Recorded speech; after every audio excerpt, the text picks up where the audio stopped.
यह question 2024 UPSC CSC prelims में पूछा गया था। जिस बच्चे ने इस क्वेश्चन को अटेम्प्ट किया तो बेसिक अंडरस्टैंडिंग ना होने की वजह से उसने इस क्वेश्चन को गलत कर दिया। इतने आसान क्वेश्चन को गलत कर दिया, तो ये गलती आप ना करें। आइए इसको समझते हैं।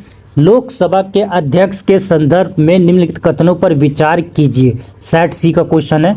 जब लोकसभा के अध्यक्ष को हटाने का कोई संकल्प विचाराधीन है तब वह पीठासीन नहीं होगा। दूसरा स्टेटमेंट, उसे बोलने का अधिकार नहीं होगा। तीसरा स्टेटमेंट क्या कहता है, वह संकल्प पर प्रथमता मत देने का हकदार नहीं होगा। उपरोक्त कथनों में से कौन सा सही है ये बताना था। तो देखो, पहला स्टेटमेंट बिल्कुल करेक्ट है, दूसरा स्टेटमेंट गलत है क्योंकि ये प्राकृतिक न्याय के खिलाफ है। अगर आप ये आसानी से अगर इसको गलत कर देते तो आपका बी, सी और डी गलत हो जाता, आंसर आपका डायरेक्ट ए निकल जाता एलिमिनेशन मेथड से। आइए अब इसकी बेसिक अंडरस्टैंडिंग को समझते हैं।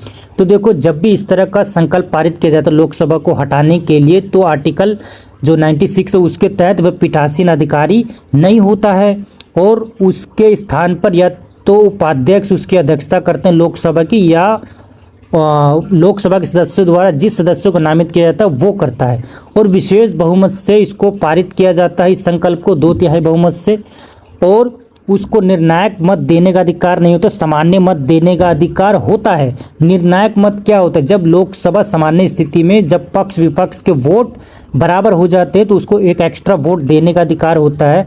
और हम भी जब लोकसभा विधानसभा के चुनाव में जब मतदान करते हैं तो हम भी कास्टिंग वोट ही कर रहे होते हैं, क्योंकि हमारे एक वोट से कोई भी उम्मीदवार जीत सकता है जिसके पक्ष में हम वोट देंगे।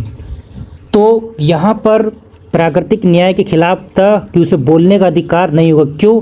क्योंकि देखो, जब भी आरोप लगाया जाता है किसी के ऊपर, मान लो कि आपके ऊपर कोई आरोप लगाया गया, चोरी का, डकैती का, रेप का, दहेज का, किसी प्रकार का आरोप लगाया, तो क्या आपको बोलने का अधिकार नहीं होगा? तो यहाँ पर कॉमन अंडरस्टैंडिंग यही लगानी थी कि देखो, उसके ऊपर आरोप लगाया गया तो उसको बोलने का तो अधिकार होता ही है, हर किसी को होता ही, नहीं तो प्राकृतिक न्याय के खिलाफ हो जाएगा ये, तो है ना।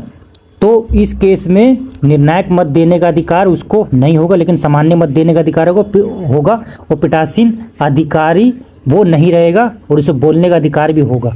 तो ये इसका आंसर हो जाएगा। तो आई होप आपको ये वीडियो समझ में आई होगी, और कोई क्वेरीज हो तो हमें कमेंट में ज़रूर बताएं। आपको इस वीडियो से थोड़ी बहुत भी नॉलेज मिली हो, वैल्यू मिली हो, तो हमें सपोर्ट करें, हमारे चैनल को सब्सक्राइब करें और लाइक करें, शेयर करें।